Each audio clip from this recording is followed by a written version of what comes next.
Hey guys, how's it going?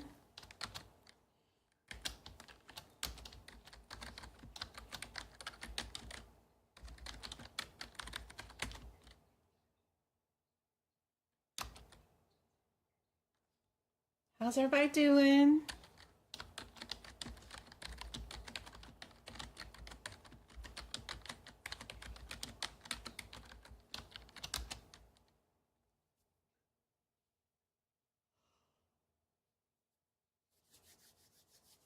How's everybody doing? Travi just called begging for pizza to be brought to cheer practice tonight. Like, now I gotta figure out how to order pizza and get it here by the time he has cheer practice over with. How's everybody doing? Hey Twinkle, aren't you supposed to be working?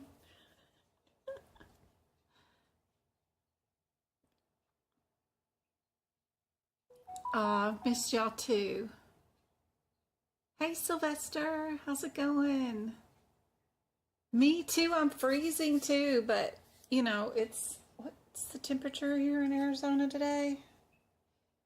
Oh my gosh, freezing. Not as cold as Seattle was the day we left. It was raining. It's 84 degrees here. It's like a winter wonderland now in Arizona. 84 degrees. I heard New York was having a warm spell right now.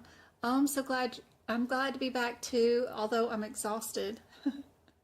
South Dakota, 19 degrees and snowing. Gosh, I saw somebody on a TikTok live today. He was climbing one of those satellite or cell phone towers in the snow. It was like covered in snow. Like, dude. I guess he was working for the company and climbing one of those in the snow, and the poles were very, very slippery and just covered in ice and snow. Yeah, really warm in New York, 71 degrees. Wow. One of the skateboarders I watch from LA is in New York right now, and he's saying how warm it is.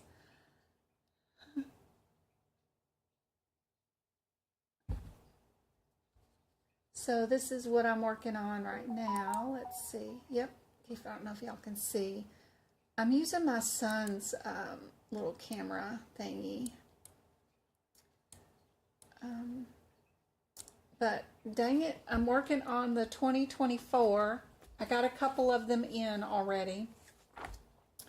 Because I'll use a second one next year to turn a 2024 book into a 2025 book. But for right now, I'm in a 2024, and I'm trying to fix all these out-of-code sequences. It's such a frustrating task that I didn't even do it for 2023, but a lot of people asked for it, for me to go through and write down the page numbers and then just make a copy of that document and put it up. And so I didn't even do it for 2023, so I'm trying to be better and do it for 2024. But, oh, what a task. What a task. You're having your exam on the 9th. The screen is blurry. I wish. Let's see. I wonder if getting it closer might probably help. I was trying to show more of the page. There we go. And if it is blurry, don't forget that on YouTube, you need to, let me see if I can find, where am I? Yeah. So when you're in the video and you're watching the video, turn down my volume. After you get through all the advertisements, so frustrated by all that, but don't forget to tap on the screen. You'll see that little wheel right there. Don't forget to tap it. You'll get this screen that pops up. Change the quality of your screen to the higher picture quality, and then it'll make it less blurry too. But of course my camera is always have issues with cameras and blurriness, because we're trying to look at pieces of paper. Right now I'm on page 638 of the 2024 book, and I am trying to find all the out of code sequences. I find it a lot easier to find the barcode number, the hashtag number, I mean, and then go from the hashtag and then look for the red number, because the red numbers at least will be in numerical order when the barcode ones are out of order. So I start with going through these, and then as I find them, I underline them so I know it's done. So I can go look for 18261 next, and it'll be in numerical sequence. So these are already 7 ones, so I know it's going to be back a page. So 18261.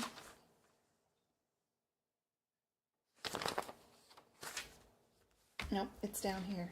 It's down below. That's right. It's right down here. So then I just draw like a little arrow that tells me if it's on the same page as the code. I just draw an arrow pointing where my eyes should go of where the code is at. You know, because it could be over here on the second column. It could be over this way. It could be underneath it. I just like to draw an arrow where it's at if the code is on the same page. A lot of times it's not on the same page, so I don't write it an arrow. The second thing that I write is if it's on column 1 or column 2, because every page has 2 columns. So this one's on column 1 and it's on the same page. But you don't have to do all that. As long as you just write a page number on it, you can, at least you got that. I just do a little bit extra. And then when I get done with finding it and writing the page number, then I'm done. Let's go find 62. 62 is down here too. Good. So they're all on here. 63 is on here too. 64's on there too. So they're all up there. 6, 3, 8.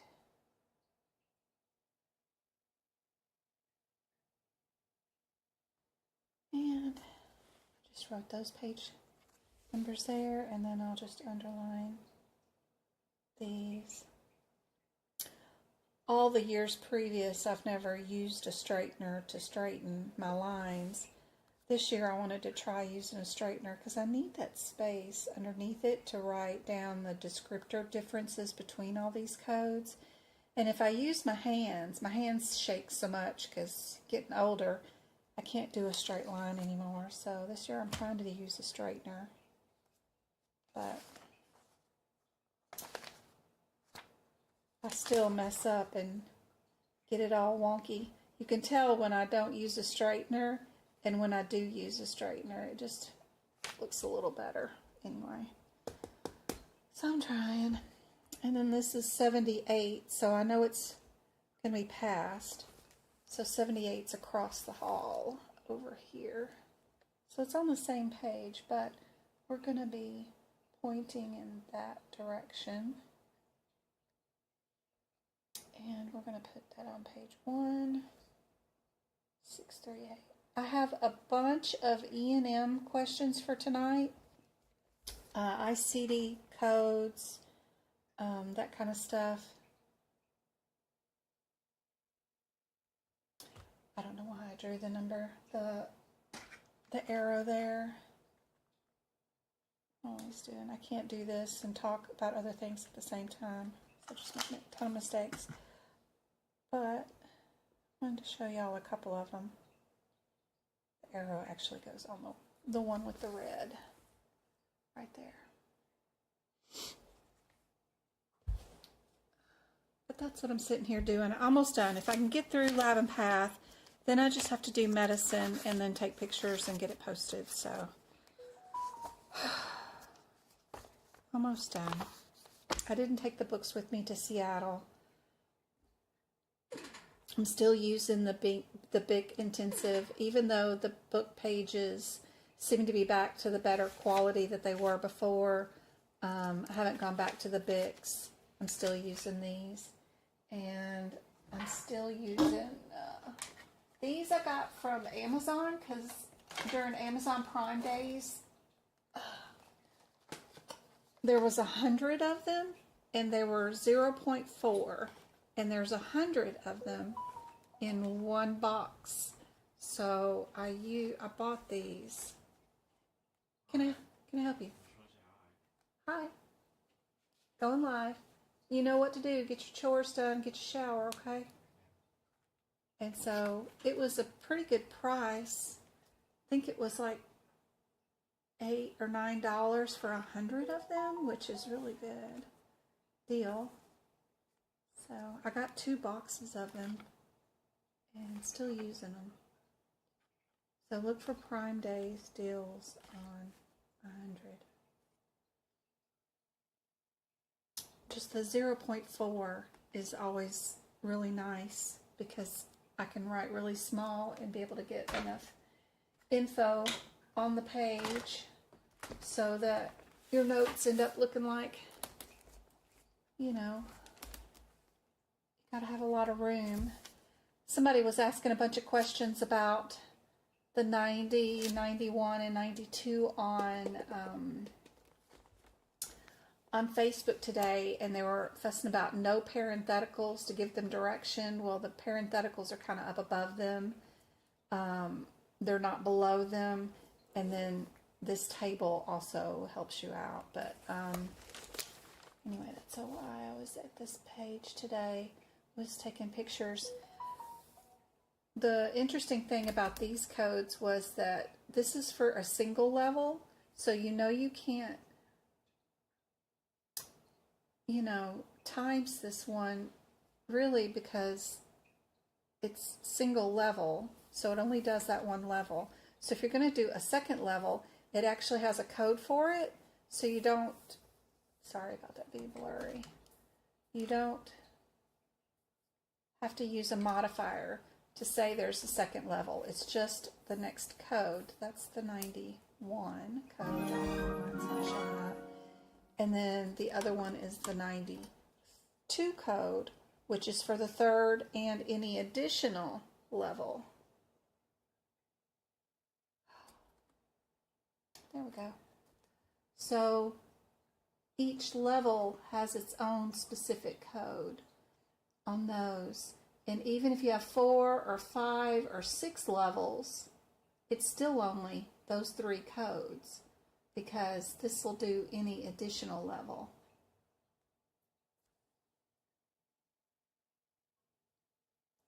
It's only when it's bilateral and you're doing both sides would you times it. So anyway, I don't know how this camera can be so blurry one second and then super clear the next. Rosalie, what's she saying? Yay, Rosalie, my favorite name. Love it. Congratulations. Super happy for you. I am taking my exam Monday. I feel confident thanks to Jen's workshops. Oh, good. Perfect. So cool. So tonight's agenda, I have a ton of E&Ms. I have ICD-10s mixed with them. They're more cases than anything else. A couple of guideline questions are mixed in with those. So, but I do need to order a pizza to the house so that I can take it with Travis to the game, to the practice. I'm sorry, my mind is ADHD going off right now. I need to be able to take it to the practice pickup because he said the entire cheer squad was on their knees begging for me to bring pizza between 4 and 4:30, and I'm like, dude, I can't. I got a class schedule. I said I could bring one after practice, so that means, yeah. So I gotta order something really quick.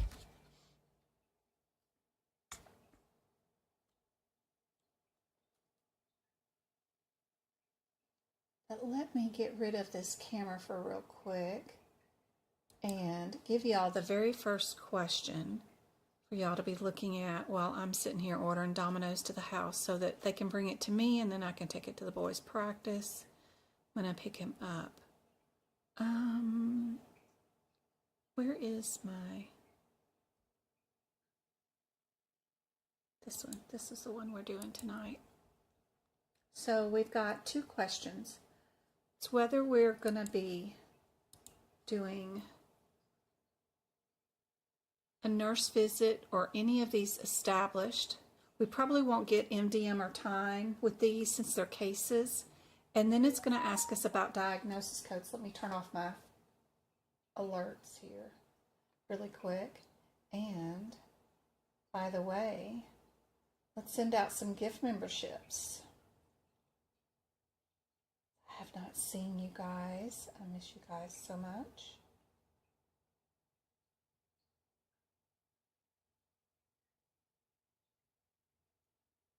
I have 15 people who are subscribers to my TikTok channel, and TikTok sent me that money on the 15th. So 15 times 2 was like 30 bucks I got. So there is 5 gift memberships for you guys. So we got Angie, Cassie, Deep again, Emily, and Anne, who just got memberships. Thanks to the people who subscribe to my TikTok channel. So when I'm looking at these diagnosis codes, I'm thinking about what the individual chapter headings are for each one. Like N is for urology, E is for the diabetes section, R is for symptoms, and Z is for status. You know, like, are they here for a wellness exam or history of? Those kind of things are super helpful. We've got our all established, so we don't have to worry about those E and M's.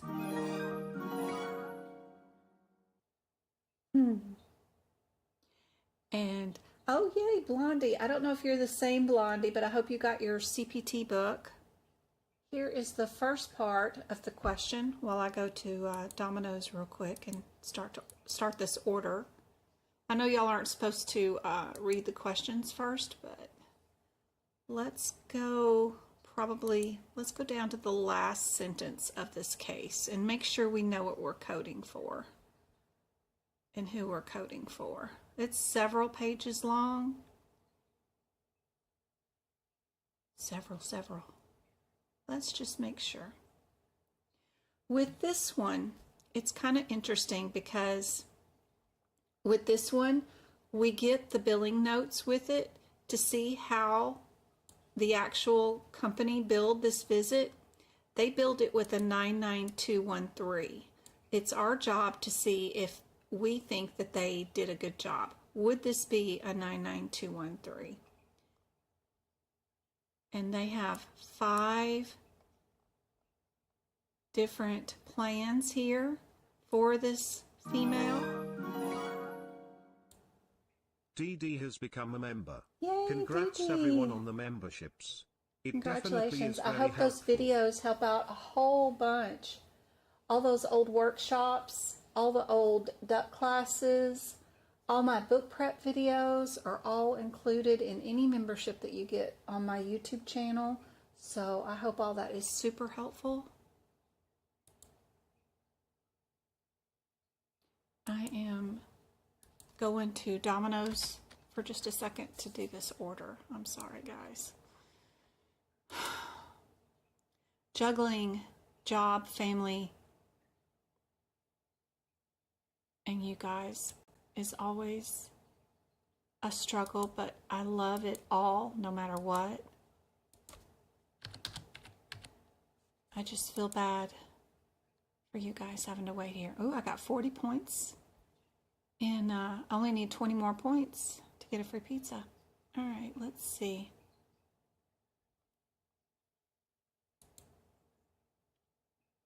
What coupons do they have? Do you guys agree that this would be a 213 from what you've seen so far on this patient? think about that page in the beginning of the book. If we're in 2013, is it page 8 and 9? We've got our low, moderate, and high. Do we have one chronic condition with severe exasperation, or do we have an undiagnosed new problem? Do we have stable conditions? What do we have going on today that would make a difference?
How am I going to pay for it? Arsgirl 322 has become a member.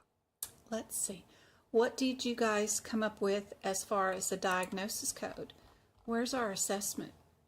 Our assessment, irregular. She's got pelvic pain and irregular menses. Did that give her a diagnosis? Or do we even have a diagnosis for what she came in for today? Which one of these diagnoses? Let's see, what did they say? For her primary ICD-10. What was her chief complaint? Pap smear, pelvic pain, endometriosis, irregular bleeding. Which one of these diagnosis codes would you give her? Almost done. I just got to put in the payment info. Which one do I have? Of course, I don't have anything really good saved.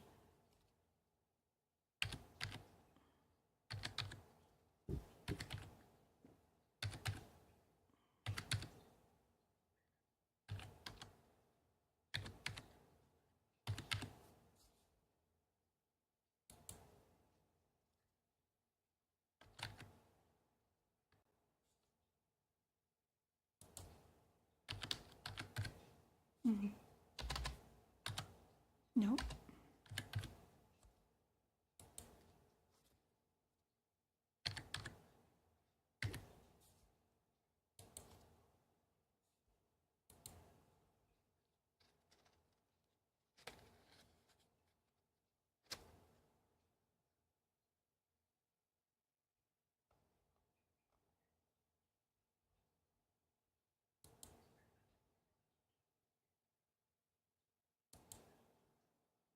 %30 tip. Yes, yes, yes, yes. If you're going to drive it all the way to my house, you're going to get as much gas money as I can freaking afford for you. $40 pizza and $10 tip. Lord Travis, you better be good. All right. Pizza's ordered. Okay. Sorry about that, guys. And let me check up with chat. I know there was a ton of stuff written, and I haven't even caught up on that. Oh, let's see. Sorry, Katie, if it's been freezing. It looks good on my end. It's all green. Ada, congratulations.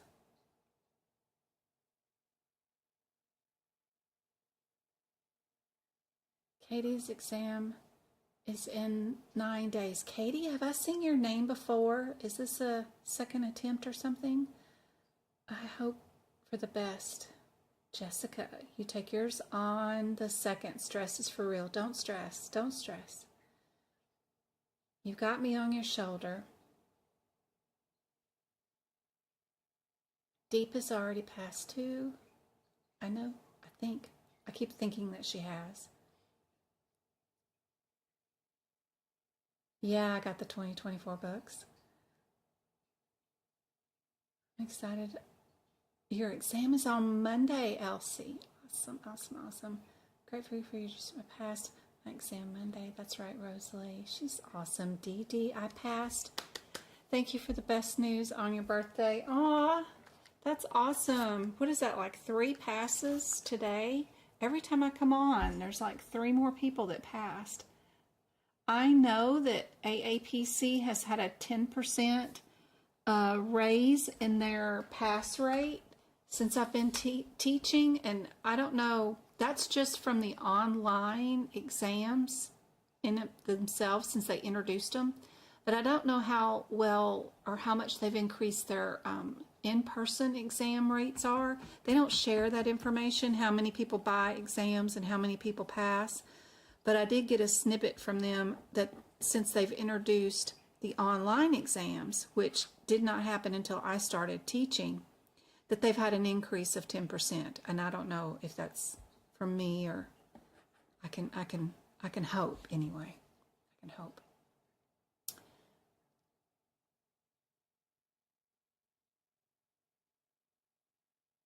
First attempt. Okay, Katie. I've had quite a few Katies pass, that's for sure. I signed up for this free CPMA course. That's awesome. I've been listening to all your past videos, but a funny is I increased the speed. So I'm listening to you in high speed. That's great. That's awesome because I do linger and play around and yeah, so that's perfect actually. I've gotten to E&M codes yet. You haven't gotten to those yet? Chapter 14 after 6 months. It's rough, isn't it? Don't forget you can speed up your course by only going to the chapter exams at the very end. Take the first one, try to fail every question so that you get the rationale, and then bring up that exam that you failed, and then take it again for the second attempt. And then do a word search on the first exam because they'll mix up the questions and stuff and the answers. But then you can just copy the answers over into your second attempt, pass that chapter, and move on to the next.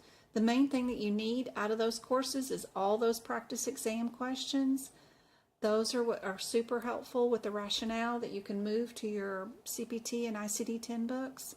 Super helpful. Thank you, Anne.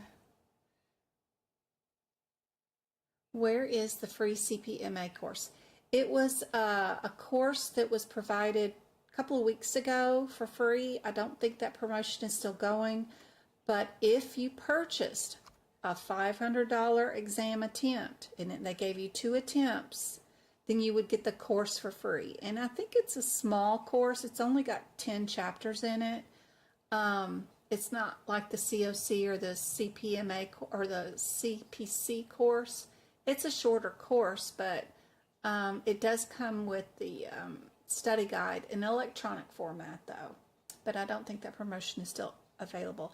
They will have another promotion around November or December. You've been transcribing my lectures into a Word document. Casey, have I got to put you on payroll? Oh my gosh. I've got a couple of YouTube videos that for some reason YouTube doesn't or is unable to put in the transcription. I put it in there that YouTube is supposed to do it for every one of my videos, and it usually takes 48 hours, but then it'll spit out its version of whatever I'm saying in a transcription. But are a couple of videos that just do not, no matter what, get transferred into that. And I've got a couple of deaf students or mentees that really need those transcribed, and I could use some help on that. What is that? Dee Dee gifted a membership. Aw, that is awesome. I didn't even notice that. Thank you so much, Dee Dee. You are awesome.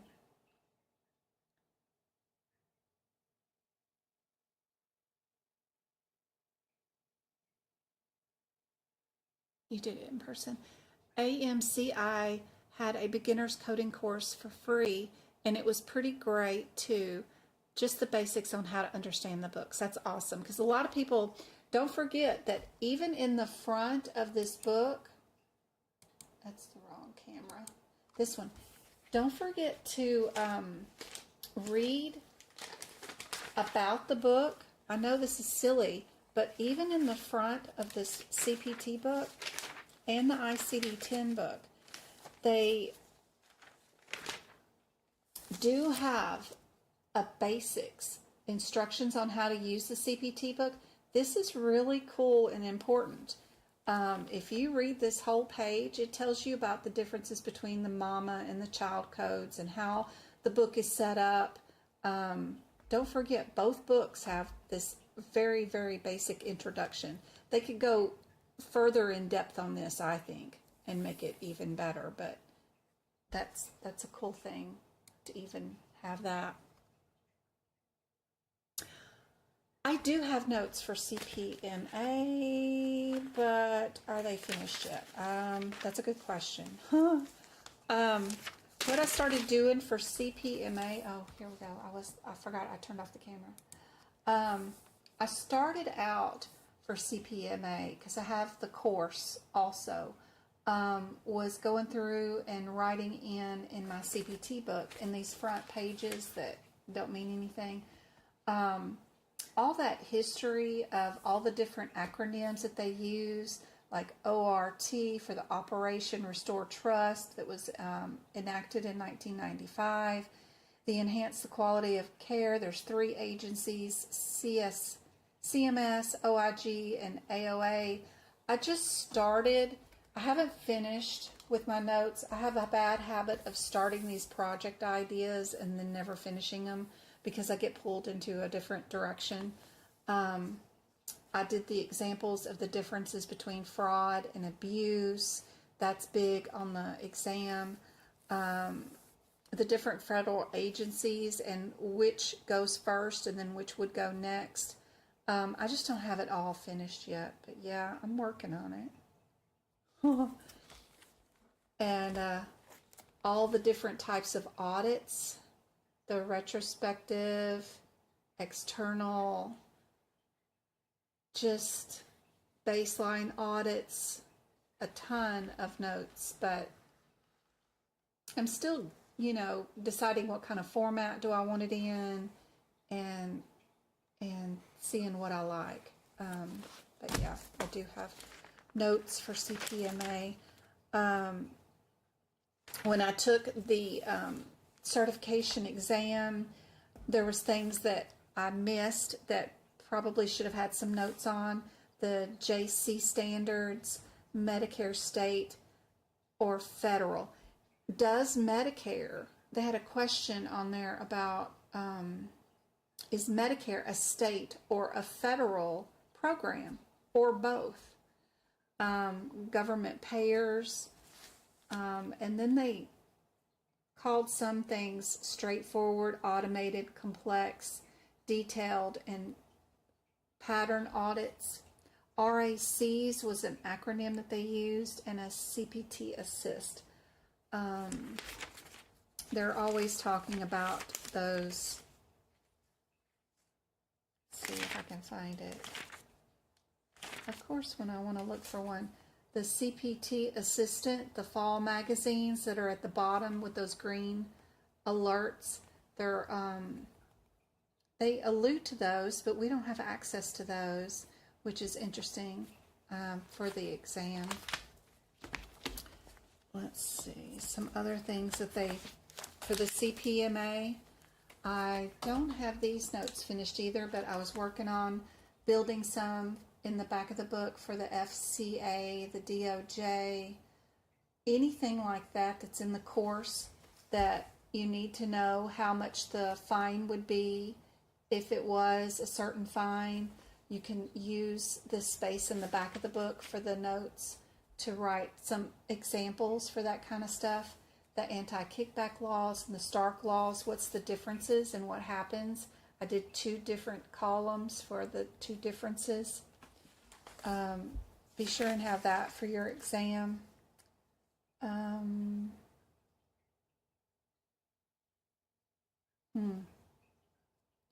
Oh, the different types of physicians for the CPMA. And I rewrote the different types of audits in a different format.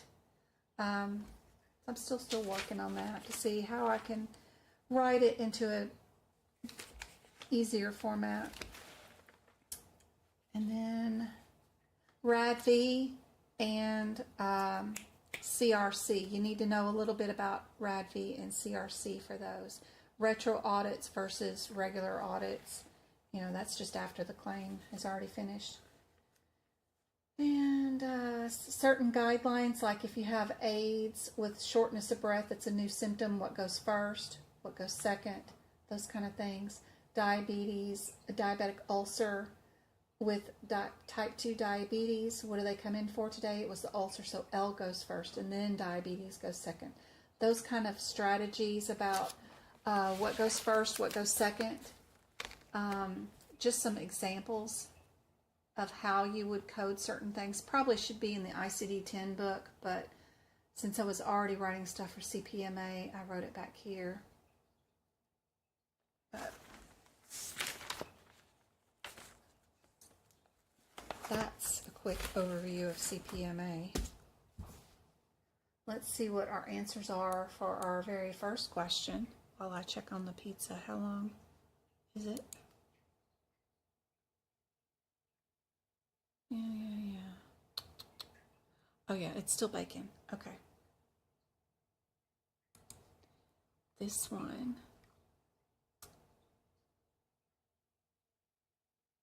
I agree with you. Somebody said that they thought it was a 214. I do too, because I think that they don't know what's going on with her, and they're undecided, but they think she's probably going to end up having to have surgery.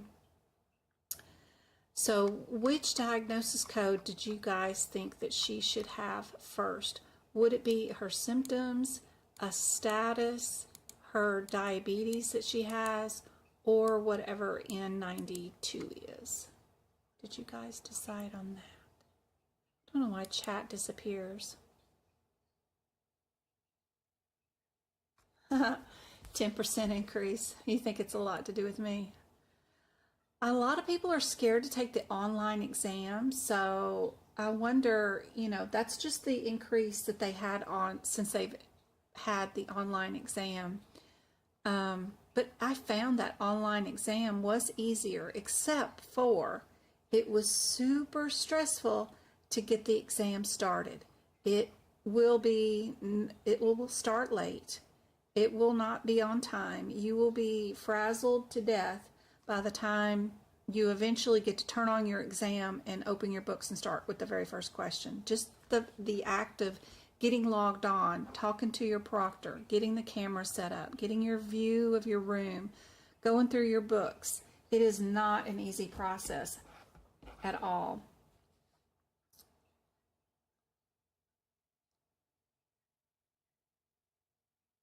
It took about an hour, yeah.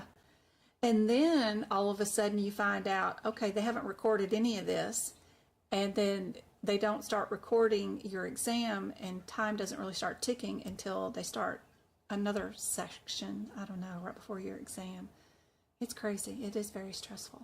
It is not easy, but the exam questions seem to be a lot easier. But there's nowhere to draw, there's nowhere to mark out certain answers. You can't even talk to yourself or mumble to yourself. So, oof, it's hard.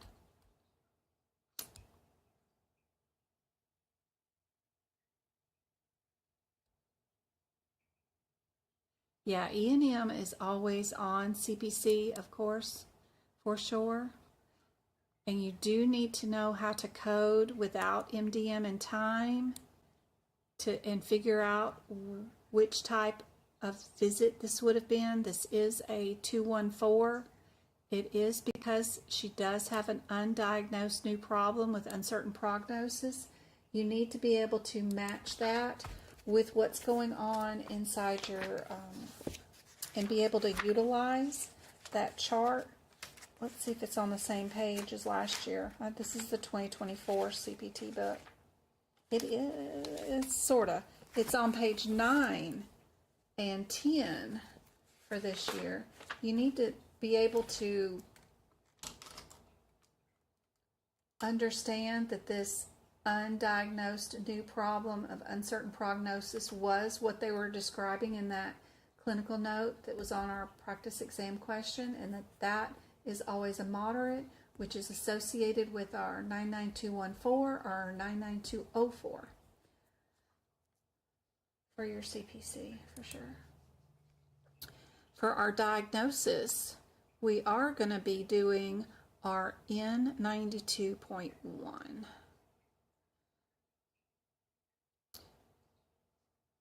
For her dysmenorrhea, a disruption of her menstrual cycles.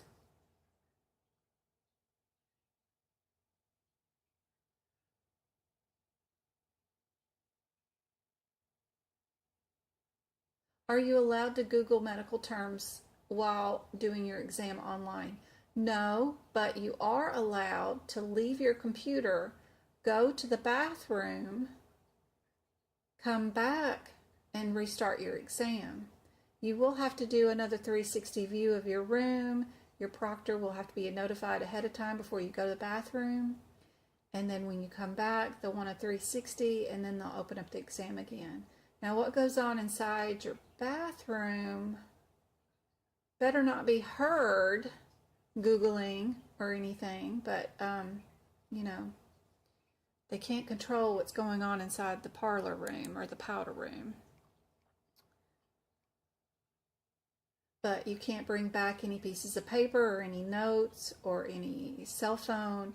You got to remember whatever you had happen in your bathroom, come back to your exam, and then finish it. I'm sure if you're going back and switching answers right away, that might be suspicious. So be careful. They're watching you, and it's all recorded. That's all I'm saying.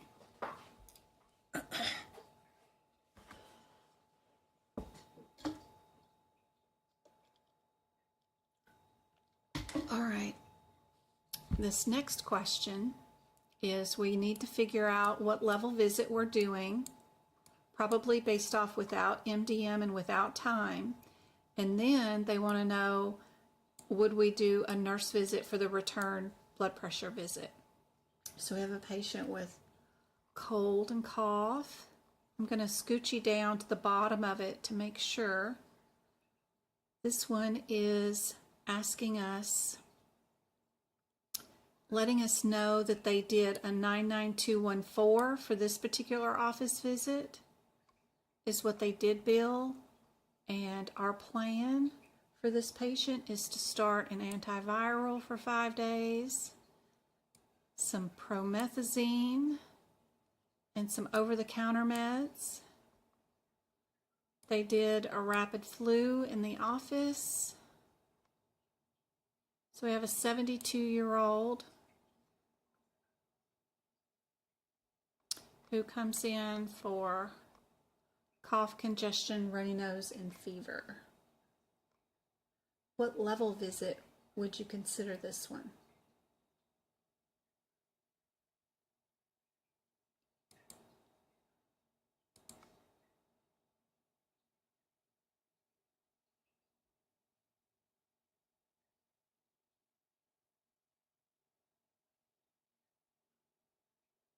What are the final exam changes for 2024? All online or only ebooks? They're not accepting any ebooks for exams at this time. Yes, for 2024, they are all online. I do have a blog that I made that will tell you about all the changes. We're going to have some fill in the blank questions. My hope is that it's just the 10 questions at the end, the 10 cases. But if the whole exam is all fill in the blank, I don't know how they expect us to do that in 4 hours for 100 questions. But we won't know what all the changes are until somebody volunteers to be the first tribute and goes takes the exam. I should have let my certification expire so that I could have taken it again, and I didn't. I don't know. They had a special going on to renew your membership for 2 years. If you paid for 2 years in advance, you save $50. So I did that, but so mine won't expire till 2025. But I know I muttered to myself, and the exam stopped immediately, and I forgot that I can't mutter to myself on the online. Now, when you're in a room full of people and you're taking it in person, you kind of remember not to really mutter to yourself, but some people do. It's no big deal. We all ignore it. But there will not be any more in-person exams. They are going to have facilities set up so that if you want to go to a facility and use their computer and their internet service for an online exam, you can. But there will be no more paper printed exams anymore with proctors at the local chapters.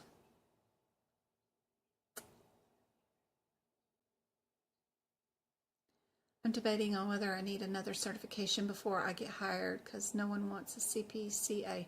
Lots of people do want a CPCA, especially this time of year, October to March.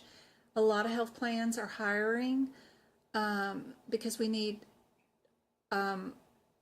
medical records extractors. So even though you're not a CPC or being paid to be a CPC, it's still a great way to get into the online work from a remote job.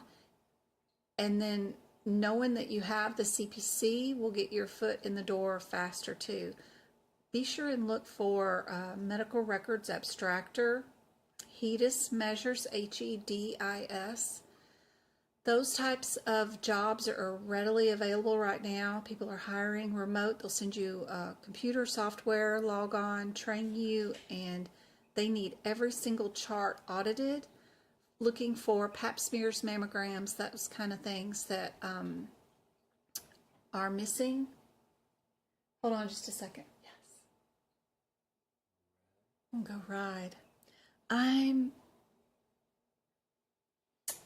doing a live right now. And then I got to pick up Travis at 6:30 again. If you were going to ride right around here, maybe. All right. What was the name of the job or the place? Okay. So it is a medical records abstractor, aka HEDIS. Those things. Google, look for those on Indeed or wherever you're looking for a job. Being a CPC, will get you front of the line for getting hired right there. Hey, Sandy. Every single patient's chart needs to be audited. So a lot of times wives will go get their mammograms done at the VA. Well, the VA isn't attached to HMO health plan. So we need to go get that medical record. You get a scanned PDF of it, and then you'll upload it into her HMO Medicare plan. Because she didn't use her Medicare insurance, she used her husband's TRICARE insurance. Their medical record is off with TRICARE. So you got to go find records like that. Sometimes people have weird first names like John, Johnson, but John is actually the last name, where Johnson is the first name. But the medical record has it reversed, so it doesn't match up with what's on the health plan card, which won't go directly. So you got to become like a detective in sometimes finding these records. Sometimes it's the 10 key that messed it up. The date of birth says 9 for September, but their date of birth is March. You know it's the right patient, just somebody inverted the 3 and the 9 because they're different on the keyboard. So those kind of things.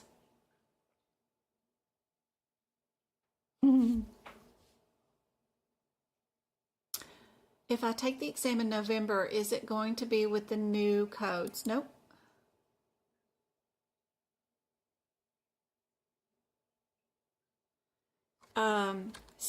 CCS or CCA uses 24 codes, books, mandatory as of May of 2024. CPC will allow you to use 2023 books until December 31st, 2024. Oh yeah, my middle and first name are reversed in my health insurance. That means no one will get any of your health information sent correctly anywhere. So it'll look like even though you had your pap or your mammogram or whatever, none of it will link and be cleared from your medical record, from the health plan, until somebody goes through there and manually fixes that kind of stuff. So for this patient's chart, he had a relatively simple visit, just a cough. His age and the prescriptions do make this a higher risk for the physician, but I don't think overall the whole visit should have been a 99214, right? Probably a 99213. The return visit for the blood pressure, they're probably on a Medicare plan, and if they've been seen within 7 days, you don't really bill for that, and especially if the blood pressure is on the same day, you don't bill for that. There would be no bill for the return for the bill. Yeah, I'd probably pick A. So this one was a 213. The severity of the problems, to note that the URI, allergies, cough is one acute uncomplicated illness, and then you match that acute uncomplicated illness in your book and note where you can find it on this chart. You'll note low, right? Our risk of complications, because of the patient's given drug management, they were given new prescriptions. That's moderate. But the amount of data that was reviewed for today's visit was none, so that was a low or straightforward. So you have 3 components. This patient had all 3 components in different areas. So your guideline says you have to meet or exceed a level before you bill it. All 3 of them were not moderate.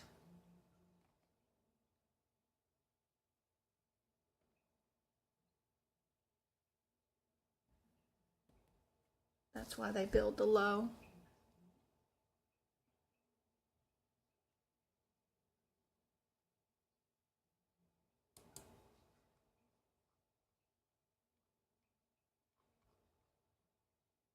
On this patient, all we're doing is a diagnosis code. We've got diabetes, or what's our N? Our N section A, B, C, D. N is for our urinary area. Who are they asking us? Let's get down here to the last one. What they billed for this visit was a 213.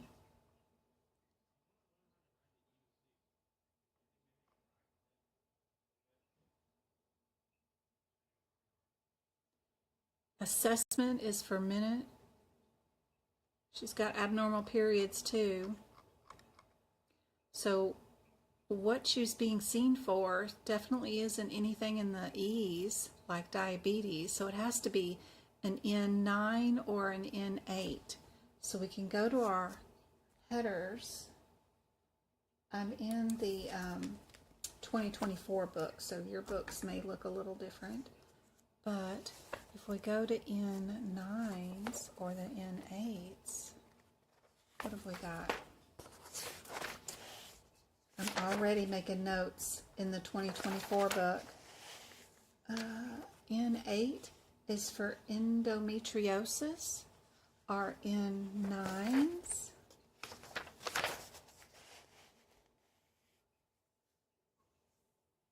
N9s is other inflammatory disorder.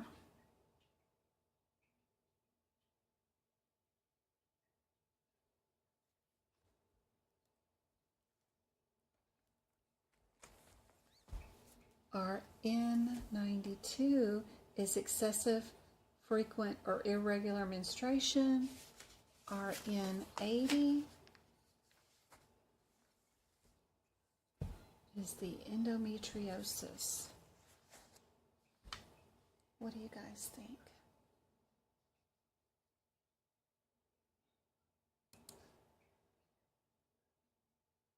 See you later, Deep. If you're going to take this CPC exam before the end of the year, the 2022 is perfectly fine. This one is the 2024 version of the ICD-10. I'm already making notes. Those little flags aren't normally there. They're only there because I put a note there and I want to make sure I make a copy of that picture and post a document up for you guys. So that's the only reason I use my flags. I'll eventually remove them from this book after I take pictures of all my notes for you guys. But I've already been doing a ton of notes for 2024 in here. Plus, I already did all the guidelines are already done and posted for you guys too. So I've been working, even though I haven't been online.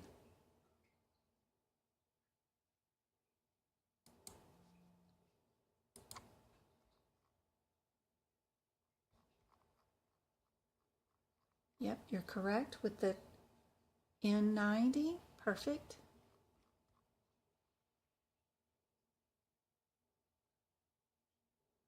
We've got another one with the level visit and then a diagnosis.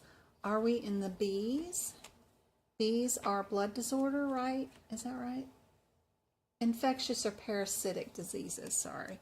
And then D is the blood disorders. Yep. Said those backwards.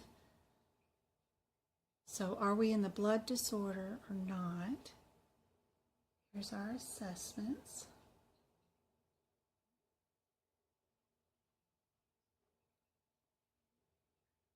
Our plan, we're going to do a CBC. Here's our billing info for today's.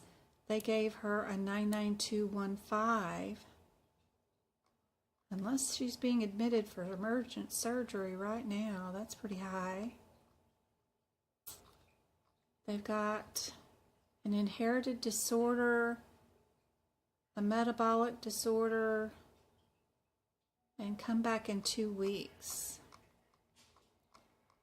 What do you guys think the answers are for these two questions? I gotta check on my kid real quick. I'll be right back. James is home from football.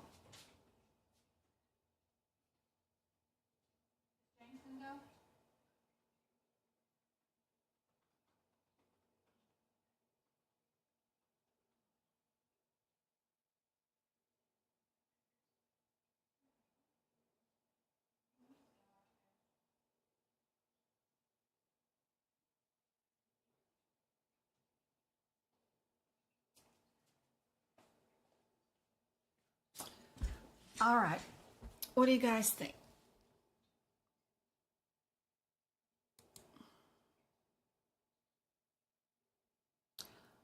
Hey, Jen, are 2023 and 2024 books both allowed to be used for the CPC test or just 1 year book testing? Depends on which certification exam you're doing.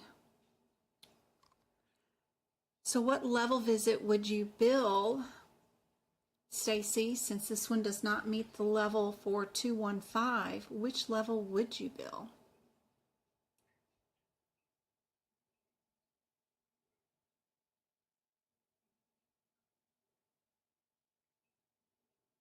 A 214? She has 2 conditions, right?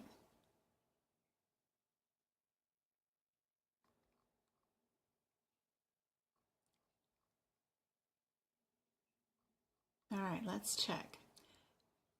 The 215 was billed by the office because they don't have one of us hired as one of their CPCs. They're just giving us a thing to audit to see if they're correct or wrong. It's just it's just a new kind of way to ask a question.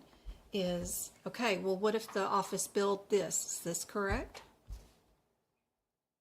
You think it's a 213 and the D58. What's the differences in those 2 diagnoses, the Ds? What's the difference between the D55 and the D58? Let's see. D.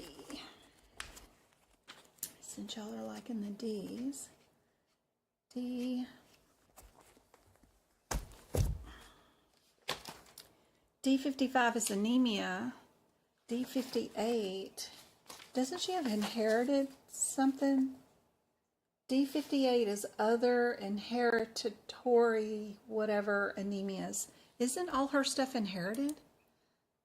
I don't know if I'd do 55. Inherited anemia. Yeah. You can't give her just plain anemia because it's inherited. So I would say 58. And then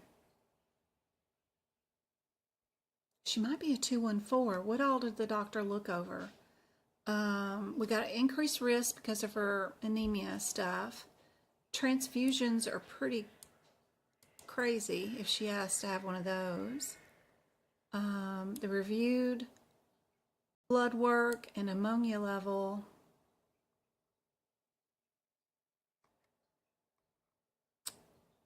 We're going to repeat those and see her back in 2 weeks. Is she exasperated? Are her chronics stable or is she exasperated right now? She has also developed an iron overload from her transfusions. But she recently had a transfusion in a hospital which improved her condition. Okay. She was exasperated. Now she's improving. Tough one. 2. Yep. This one is a 214.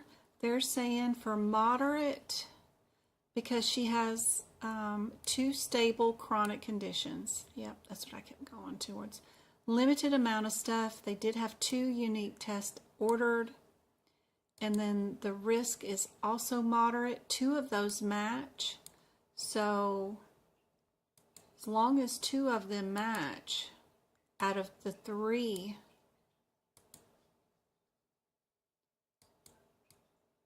parts to E&M, then you get to bill the 2 that match. And then our diagnosis, 55.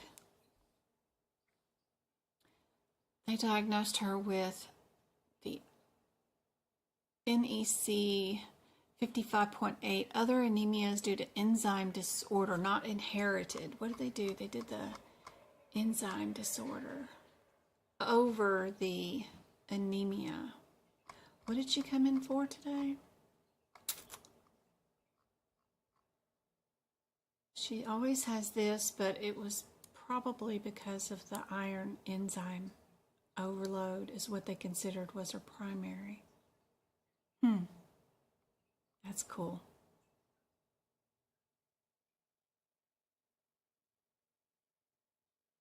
That is the issue, and why they're redoing the lab work in 2 weeks is because she got iron overloaded. So that is really cool. I would have never gotten that one right. I'm just going to keep diagnosing her with a routine common anemia issue as primary, and that's not the reason for the visit today. The reason for the visit was because one of her last transfusions got her enzymes all out of whack. That's why she's here today. That one should have been primary. Very cool. Ugh. I never would have gotten that one. Good job. Whoever said the 55. I would have so gotten that wrong. Hey Diana, I see you later. When is the next live? Probably Saturday. Travis has a football game and tomorrow. He has to be at the field at 4 and the game starts at 6:30.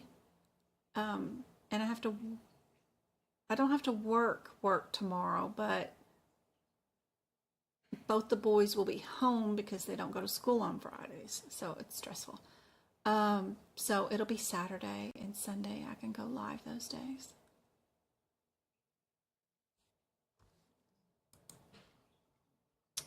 All right, guys, well, let's do this one.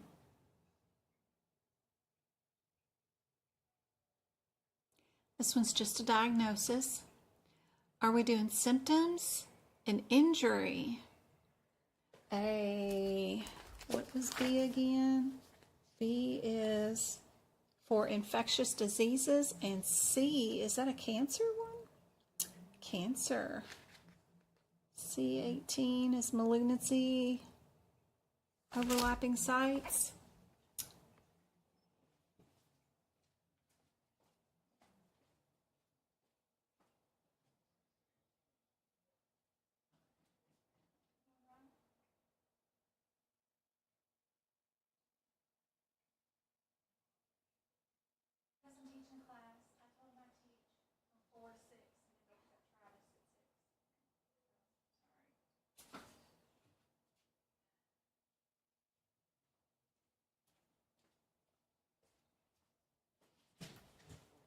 All right. Then we've got liver function test was abnormal going over. I don't know if I am or if I can, but everyone, like pretty much my entire friend group is gonna go see the FNAF movie in theaters. What? FNAF movie. The what movie? Five Nights at Freddy's, like the scary teddy bears and whatever. Oh yeah. They're gonna go see it in theaters tomorrow. Tomorrow? It comes out tomorrow. Friday? What time? I don't know. Travis has a football game he has to get to at 4, so gonna have to work around that. I can maybe get a ride. I don't like you riding with other human beings. You know that. I don't know who those drivers are, but especially if they're kids. I've seen them drive. They can't even drive out of your school parking lot without squealing tires and acting a fool. They're ridiculous. Jay, I'm teaching a class. I love you. Go figure it out. Do some chores if you want money to go to the movies and popcorn and all that stuff, dude. Go have a fun ride with John. Okay. However, on review, some lab work was elevated. Liver disease. Hepatitis. Ooh, we got a CT scan of the abdomen also. So we've got blood work. We've got a CT scan. It's 2.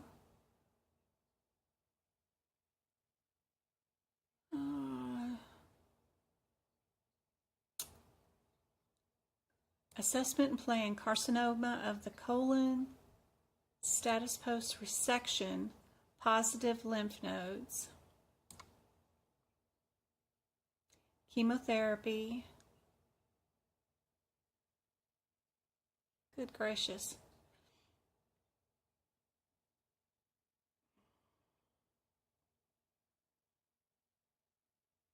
What this visit was billed by the office was a 215.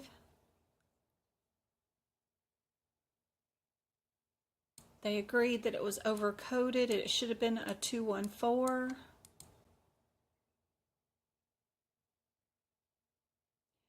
They are going to do some lab work.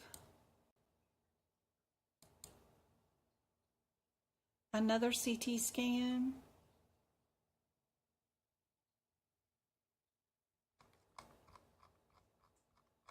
Our original question is whether we're going to bill this patient with injuries, symptoms, a B code, or a C code for today's visit. What do you guys think?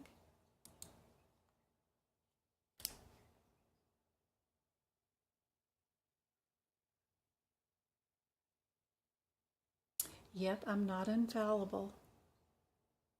I do make mistakes for sure. I couldn't go through a CPC and get it 100%. I'd probably get a 90 or above, somewhere around there.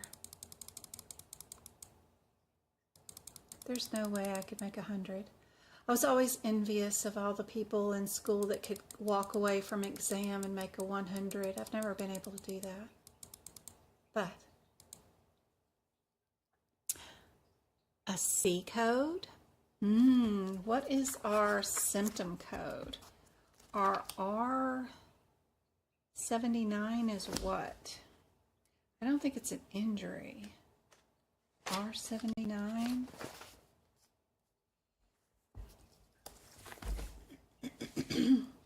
Abnormal findings on blood chemistry. Ooh.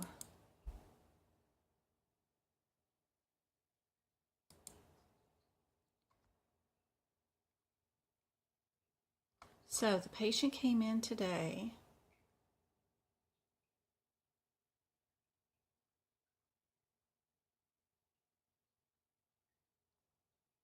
His liver functions became abnormal during chemo.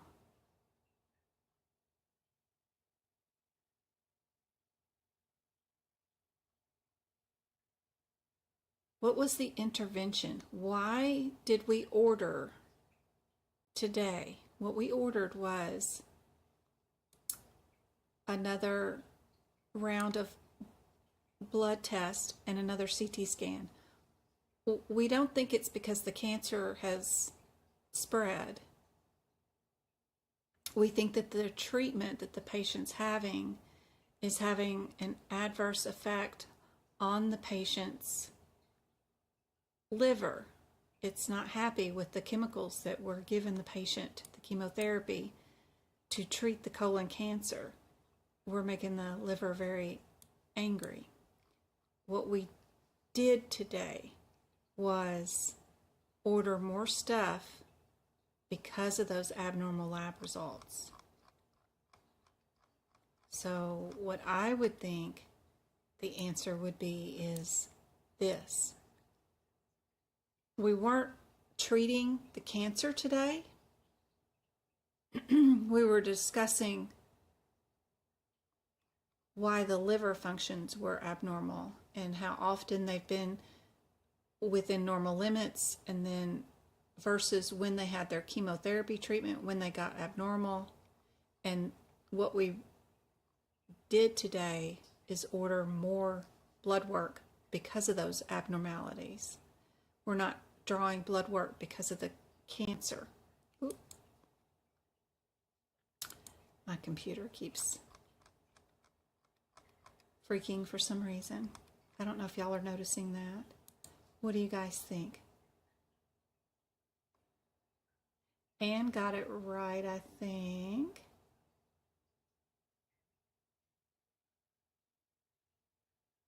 Maybe Emily? Let's see. I could be wrong. But I think the last question made my eyes open up about, okay, I got to pay attention to what was done today and what was the reason it was done today. Could be wrong. Nope. Yep. A. our symptom is correct. The patient's cancer treatment chemotherapy is complete. They did have the resection. So we would no longer give them any more cancer diagnosis. We're only worried about their liver. So that's why they did do the symptoms. That's a very tricky one. That's a good one too.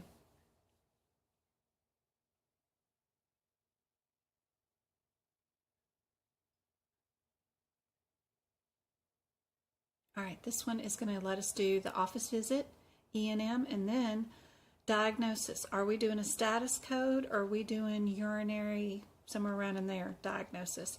We got 3 questions. Also, HIPAA, what is required for HIPAA compliance for this patient?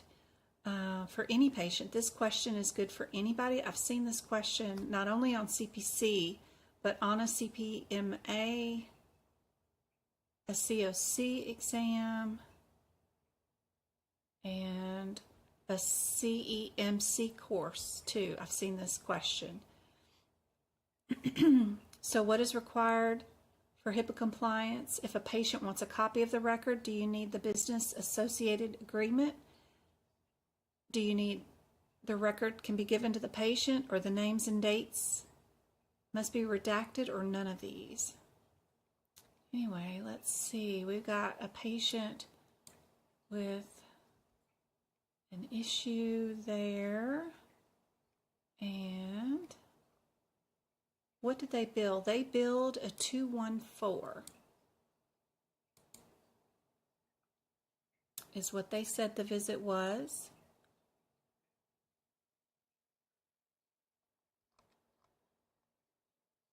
They did not do a physical exam.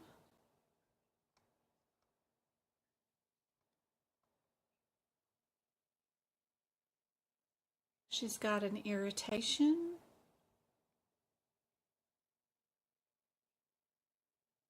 She's been washing several times a day with harsh soaps and wipes.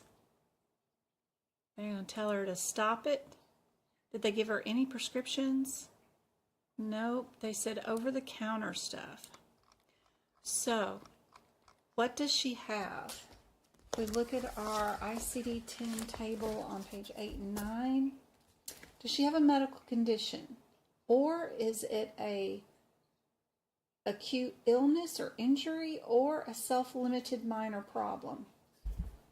She kind of sort of has an injury, but would we call this a self-limited minor problem? She injured herself, but it's probably a minor problem, right? Maybe she's straightforward. Or it could be an injury with load. It could be a 12 or a 13, but I definitely would not have coded her as a, what'd they say, a 14? Holy crap, nuh-uh. Nope, nope, nope.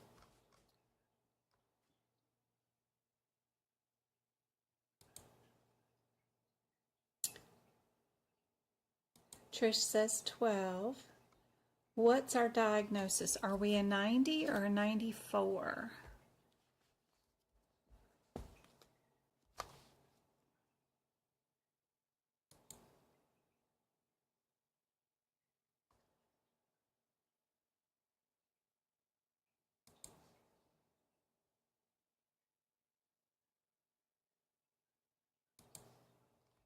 Let's see.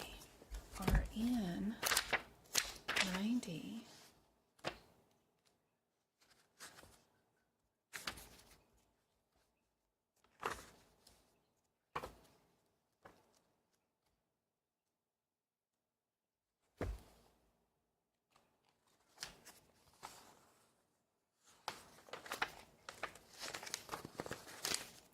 N90 is other inflammatory disorders, and then N94 is pain or other condition associated.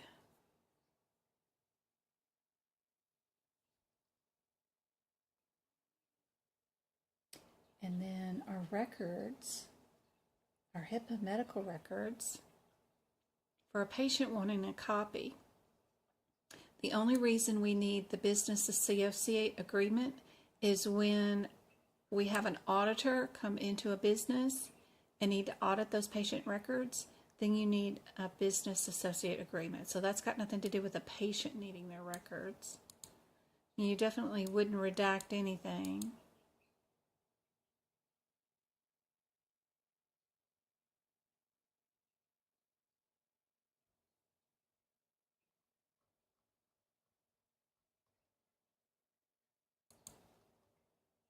Y'all like the 94? Blondie's changing hers to 12 too. They didn't even do a visual exam. That was just like a really crazy, just like, okay. All right, good. Yes, we are doing a 12. She has an acute, uncomplicated problem.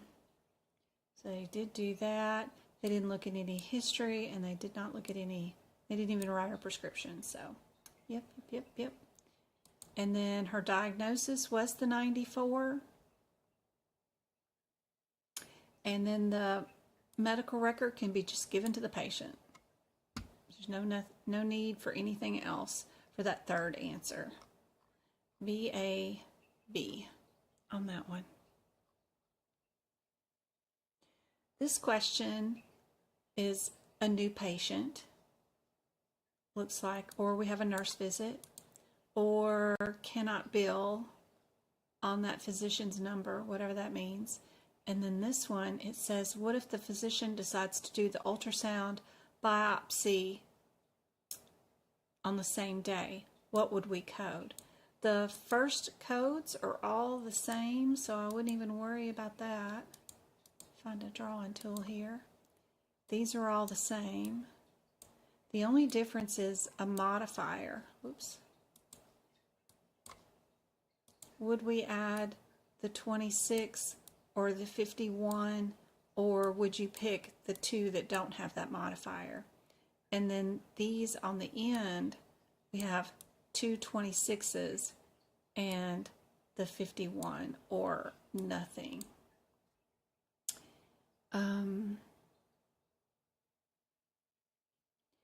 If we were doing a professional component, it wouldn't be on a CPT code, right? For a procedure like a biopsy, we don't do a 26 on it. If we did it on anything, it would be radiology. So you can eliminate that one right away. And 51, is that bilateral or something? What the heck is 51? Multiple procedures. Multiple procedures? We didn't do multiple procedures. If we did a biopsy with a radiology, that's not multiple procedures. So that would go away too. That doesn't make any sense.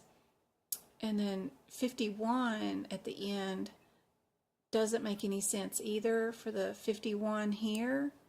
That doesn't even make any sense to me either. So I would, just looking without looking at the chart, at the patient's thing, I think this would be A. It's the only one that, out of all of those, I've seen on the exams as possible correct answers. So I think A for that. And then I have no idea on the level visit, but we'll go see. I haven't even seen the chart yet. So we've got chief complaint is hypertension, thyroid enlargement. So we've already got probably a new diagnosis with undetermined outcome, maybe? Because if they don't have the biopsy, because remember the original visit is without the biopsy, we wouldn't know what it is.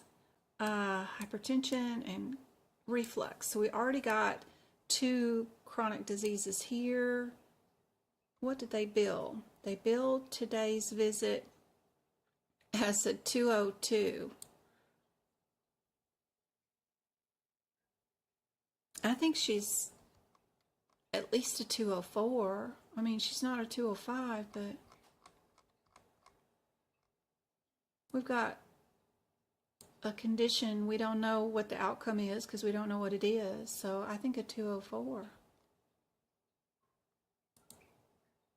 A 202, even alone with her hypertension and what other? Oh, reflux. Reflux isn't that big of a deal. What do you guys think? What do you think would be her level visit without the biopsy? Just what they saw her for today. Right here.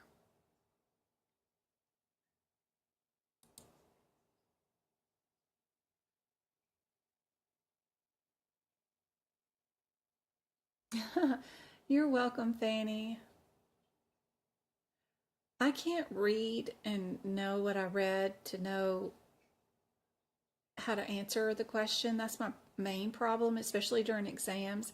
I have to put it into a visual setting in my head. Like I can see this patient in the office on a table. I can see her blood pressure being taken in my head. I can see her neck bulging on one side and not having any idea of the outcome of this, whether this is thyroid cancer or just a goiter or what the heck this is. I have to visualize it. I have to see it. Andrea thinks it's an 03. All right. I wonder if he wrote these prescriptions today. Why would they write her Synthroid? Does she already have a thyroid problem? Because Synthroid is for thyroid. Interesting. Protonics is for her belly. Diovan helps with cholesterol and blood pressure, but yeah. It's interesting. All right. It is a 214 for AAPC. They say there is 2 chronic stable conditions just alone, plus they did prescription drug management, not even addressing the problem that she had came in today. Or do they consider her goiter her second issue? That's why she's on the thyroid meds. Maybe it's a known problem. Anyway, she technically has 3 issues there. And then I was correct on my A assumption, just because you wouldn't have any of those possibilities be there. 26 wouldn't go on the 6,000 codes. A 51 for multiple procedures when there's just radiology wouldn't go on the 6,000 code. So noting those coding irregularities is really cool, and knowing that a 51 wouldn't go on a radiology when you're only doing 1 radiology and then 1 from the other area over there, because radiology is kind of like an add-on code, because you can do a 6,000 code with an add-on radiology. It's all related to the same procedure.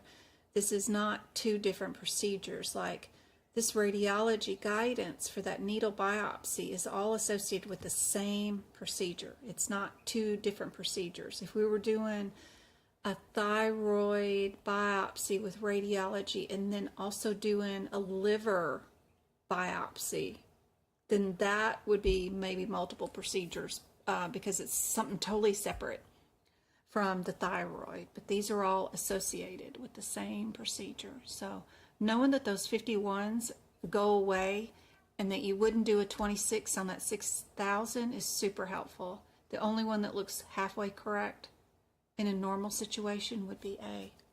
And I didn't even need the chart to know that one. All right. Oh my, a cat wants in. So we're doing a level visit, and more of these. Are we dealing with a urinary problem or a symptom, or is that cancer? Maybe a metastatic cancer, or some of those D's get separated out. It could be a D63.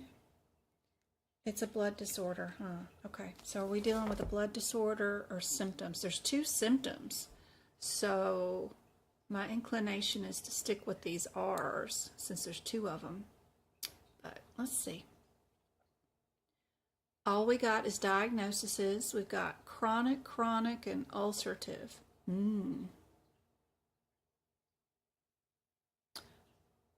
None obtained today, but we did go over recent. Assessment is bone marrow failure.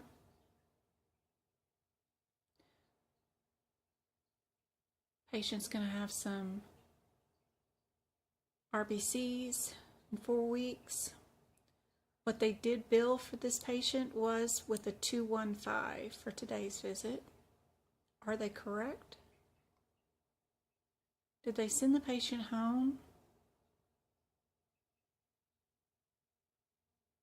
They're unresponsive to some meds. We will transfuse as needed, but have the patient return in 4 weeks with a new CBC. Doesn't look like it's that emergent as a 215.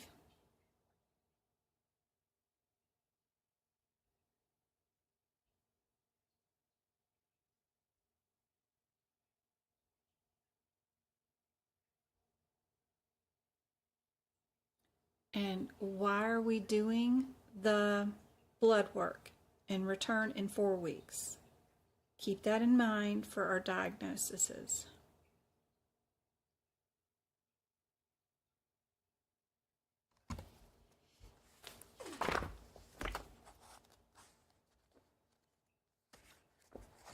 What do you guys think?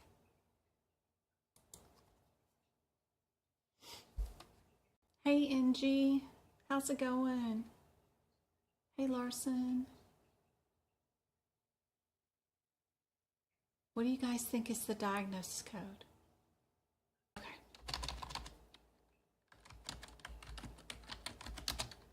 Okay. I think I'm back. I think I'm back.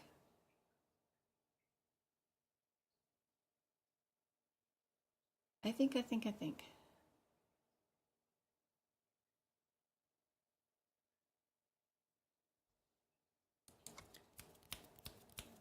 Yeah, I think y'all can hear, I hope. We've got her anemia is due to the renal failure. So renal failure should go first, I think. So I would pick A. And then her visit would also be a 214.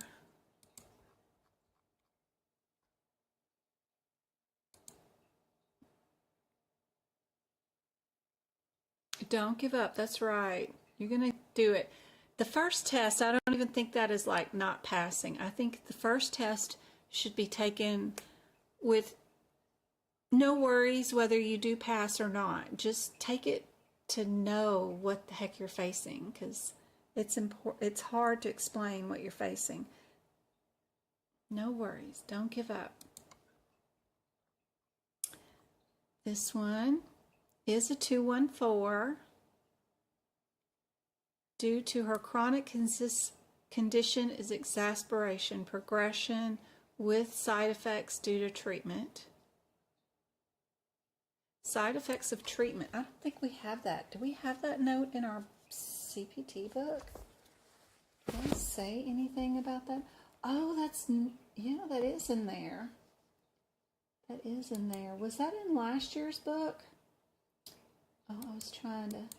Oh, my camera is not coming on right now. Let's see. Properties.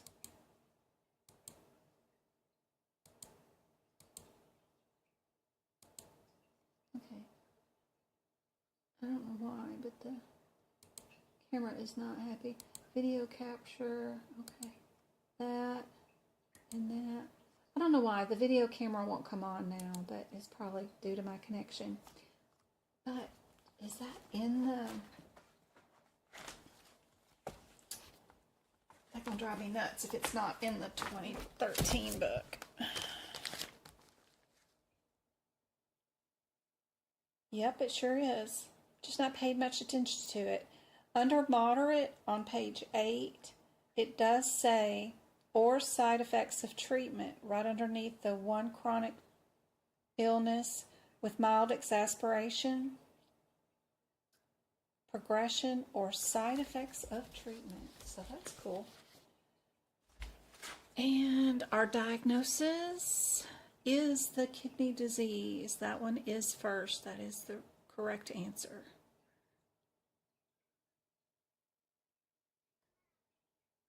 I know, Chloe. I gotta let my cat in. She's out there meowing me. I'm coming. There you go. Yeah, you coming?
All right. Let's see.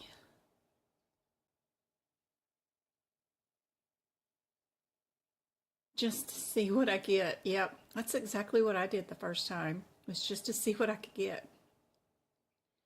It was easier back then because we could take it in person. And when you take it in person, I just took a highlighter and highlighted all the codes you used on the exam as possible answers. And then I came home and audited those codes to figure out why would they pick those codes out of anything else out of that chapter. It's usually because of a parenthetical or an instructional note and a guideline somewhere that tells you to go somewhere else for the answer. It's usually those kind of things. I do make it look easy. Just don't forget it as soon as you sit down for that exam. Go straight to the answers. Look at the answers first. Look up those differences in those answers. Then look at your question. Makes a big difference. Go for round 2 on 11-4.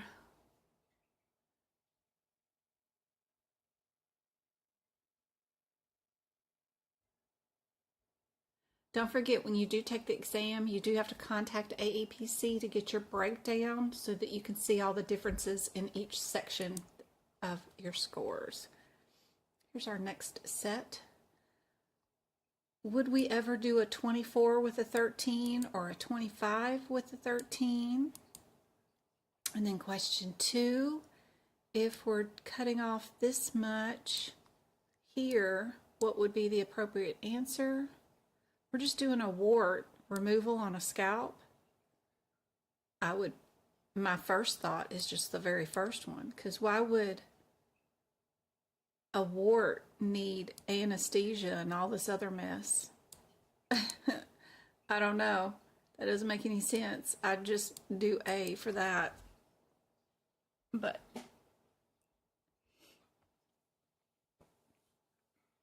I don't know. I haven't read anything in the note yet.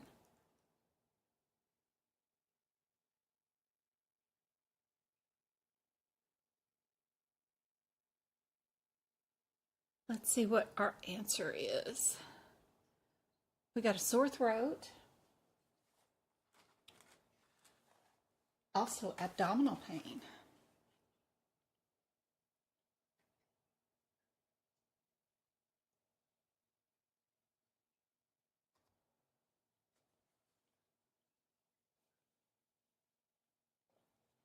We're going to do a culture. Told him to use a humidifier. Didn't do anything for the abdominal pain. They gave the patient a 99213. Sore throat, is that an illness or is it an acute minor problem?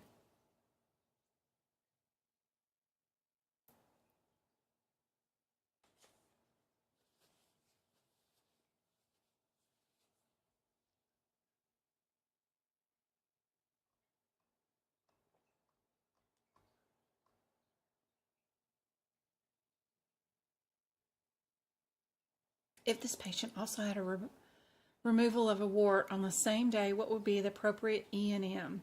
Two of the answers are the same. The 213, well, all of them are. What's our additional modifier for adding on a wart removal, which would be separate from today's visit for the sore throat? It's usually R25, right? So I would pick A on both of these. There's no reason to add anesthesia for a wart removal. That just seems silly. What do you guys think? I could be wrong. Hey, Go-Kart. Good to see you. Everything's green on my side right now.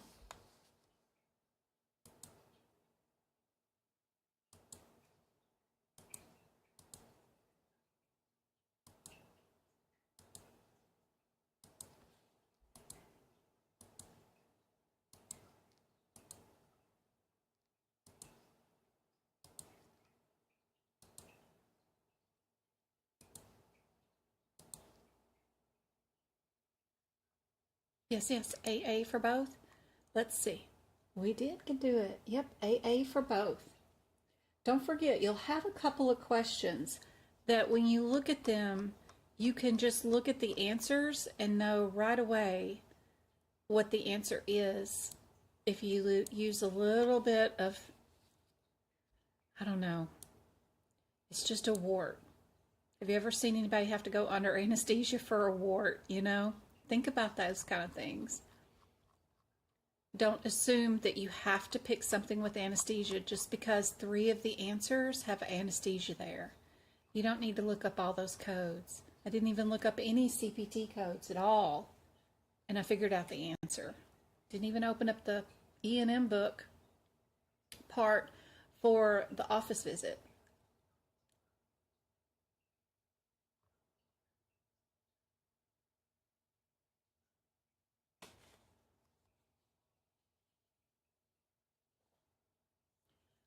I got 10 more minutes and then I gotta go get Travis. We got this level visit for a new patient. This code has been deleted a long time ago, so that code wouldn't even be a possible answer. And that's on a current course from AAPC. I should contact them and tell them that their question is outdated. Then their next question is about an ICD-10 code.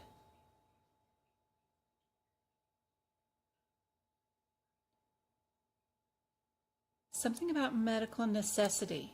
Do we need it for whatever urinalysis stuff is going on? So let's check out our question. Oh, we do have a diagnosis too. Symptoms, urology, symptoms or urology. Okay. So we have blood in the sperm.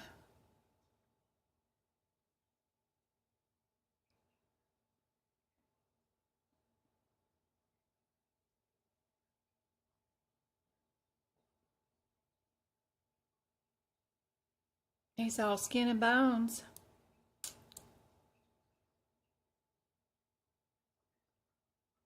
Did do a urinalysis. Was normal.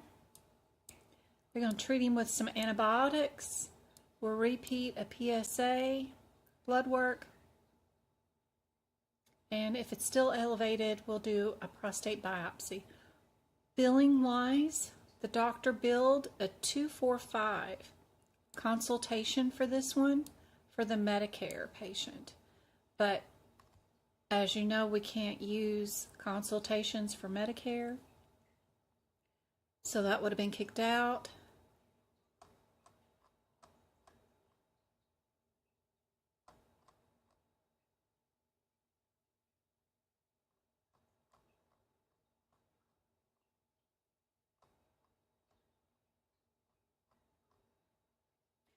What level visit should the doctor have coded for this one?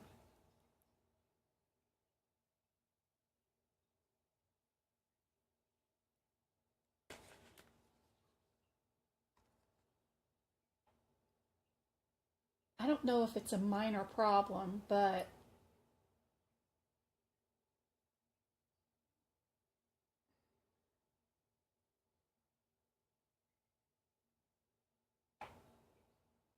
we don't technically have an illness yet, but it could be, and it could be something minor that a little bit of antibiotics could clear up.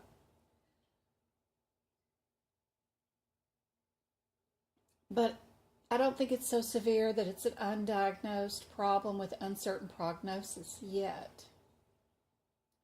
I think it's more of an acute thing. But I don't think it's self-limiting. GoCast So, donated I'd go $1.99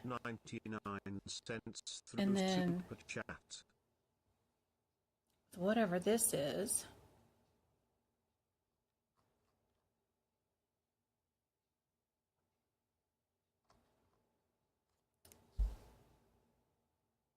This would support it, right? Because the urinalysis, I don't know. Would the urinalysis be covered because the patient's here for blood and sperm? Not technically a urinary issue, but you have to check it. Because what if they both come out the same end, right? So you don't know technically if it's from urinary or for the sperm. And then would we diagnose them with just the symptom or an actual prostate issue?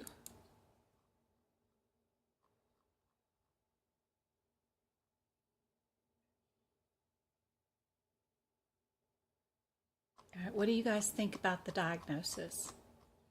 We're going to go R's, N's.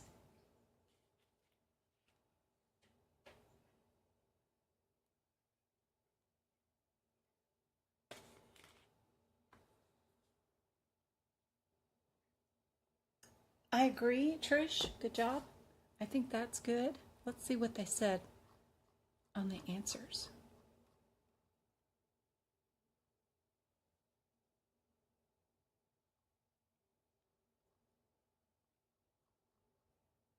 We did get a 203. What did they say? It was an acute, uncomplicated problem. Does it say? An acute. It doesn't say the word problem, does it? In our book, it says it's an injury or illness.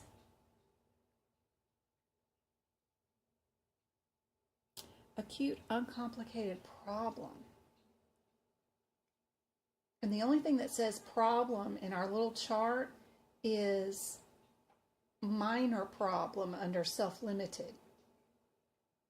But you see how they change the descriptors in the questions, but they don't have the word problem, one acute, uncomplicated problem listed in that chart on page 8 and 9. They have illness or injury, but we can write in the word problem.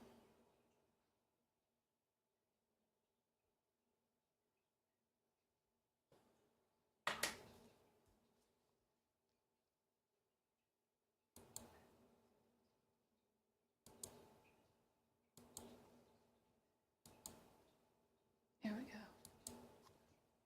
So what I was talking about is this lovely chart, and they call it an illness or an injury, but they don't say it's a problem. But what they're telling us here in their AAPC finest here, they're calling it acute uncomplicated problem. But that's not really an option. In our problems are listed either as 2 problems or 1 minor problem up the top. But they're saying that equates to low. But low doesn't have problems unless there's 2. So that's why you change this to also say problem, if that makes any sense. And then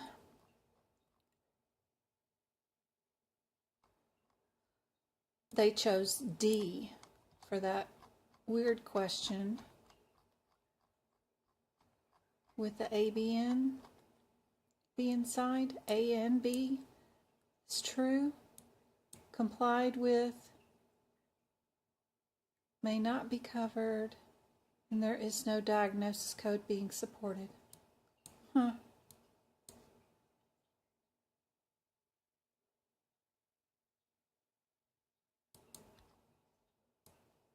And then our diagnosis code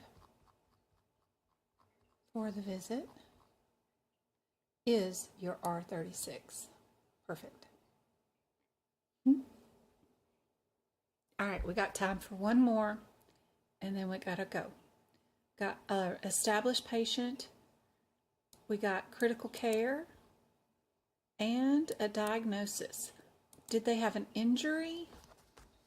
An I one? What is I? A, B, C, D, H. And then I is circulatory system, or Q. Q is congenital problem. So do we have an injury, congenital? Got 2 injury codes. One's an A and one's a D. And to find that answer, we'd have to stop at 82. But it might be the injury because there's 2 of them. All right, patient comes in today for a fistula.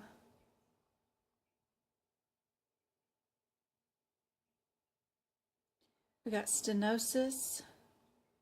They billed for the patient to have a 99214. Do we consider that to be correct for today's visit?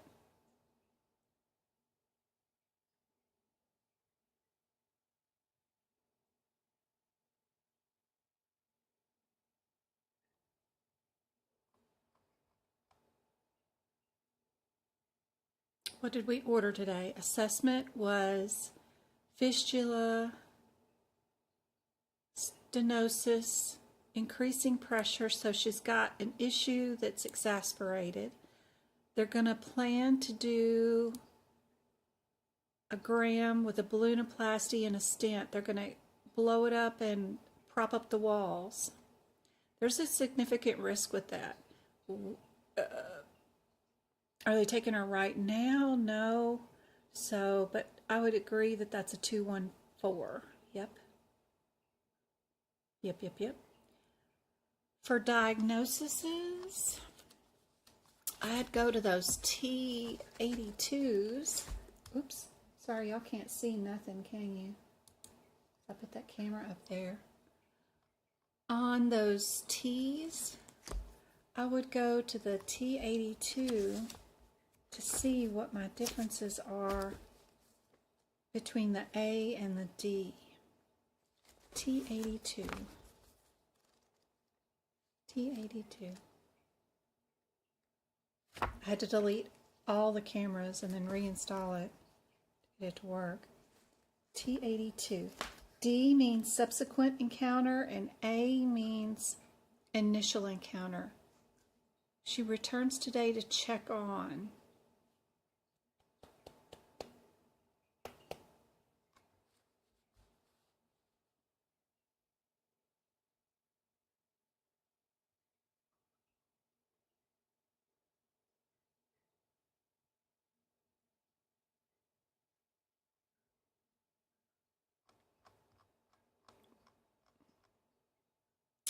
if the patient came in later, critically ill, spent 75 minutes bedside providing life support, what would we bill?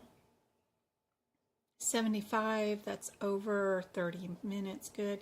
So we bill C. You see it?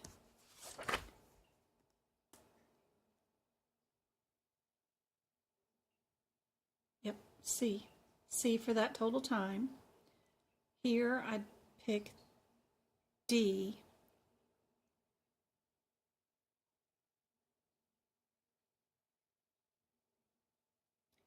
And then my diagnosis code.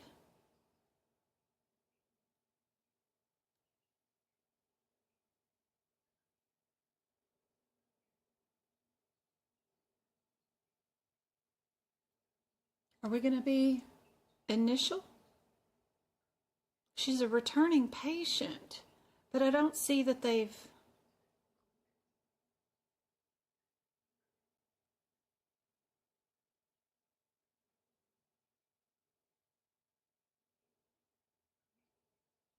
I've treated her for this, and this is a follow-up after treatment for this. They're just finding this, and they haven't treated it yet, and they're going to. So I think she's D. So D, C, and then D. I don't know. What do you guys think on the diagnosis code? Stronger in CPT. Thank you, Twinkle. It's initial. It's congenital, Anne thinks. Yes, 75. Next live, Saturday. I may go live again tonight and do some book prep videos on TikTok. So I'll be working on those out-of-code sequences if anybody wants to join in on that later. So we did get D here and our critical care here. She's got a chronic problem exasperated. Yep. 75 minutes there. Good. 1 minute over. We're not going to bill for that. And then here. Yep, they did say it was initial. That was rough with it being said that she was here for a follow-up. It made it sort of sound like it was going to be subsequent. You just have to be careful because they haven't treated her fistula yet. And she's not here for a follow-up after treatment. So that's the only thing. And I would have picked the two T's because they're both similar. I never would have looked at the Q or the I because they're not starting off with the same number. They just want to know, if you know, how to look up the differences between the A and the D in the ICD-10 book, because it's not found at the last part of that number. You won't find it at the 6 digits. You'll only find that answer at the 3 digits, and they often test you on this kind of stuff for the ICD-10 codes. So I never would have looked at the Q or the I. Anyway, I hope this is helpful. I'll probably be back on TikTok later on, probably about in an hour, to finish up doing these ICD-10 sequencing. If anybody wants to hop on TikTok and hang out with me and watch me. I can't do a whole lot of talking while I'm writing these numbers because I'll get a lot of mistakes, but y'all can follow along and ask questions. But I'll probably be back on TikTok while I'm working on finishing up those out-of-code sequencing ones that I didn't even do for 2023. But I want to finish them for 2024. And I'll do another live on Saturday and Sunday for you guys with more practice questions. Good luck, good luck, good luck to those guys that are taking their exam this Saturday. I wish y'all the best. I miss you all and love you all. I gotta run. It's 5 minutes after. I'm sorry, guys. I love you so much, and I will be back. Thank you so much. Thanks, Twinkle. Hope you had a good day at work.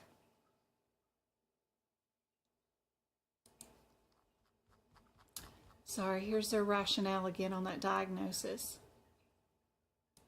Because what we're doing the test on and what we're doing the next thing that we're going to do to the patient, what we ordered today, was due to the stenosis of her fistula. So that's why they picked that code. She might have some congenital disease, but we're not treating the congenital disease. We're treating the narrowing of that area. And we're going to balloon it up and put some stents up. So that's why they picked that as the primary diagnosis. These are very, very tricky questions. They're not your average CPC questions. They're a little stronger. A little stronger. All right, guys. I know, work. I know. I'm sorry, Twinkle. All right, guys. I'm going. I got to go pick up Travi and take the team some pizza. I'll see you guys soon.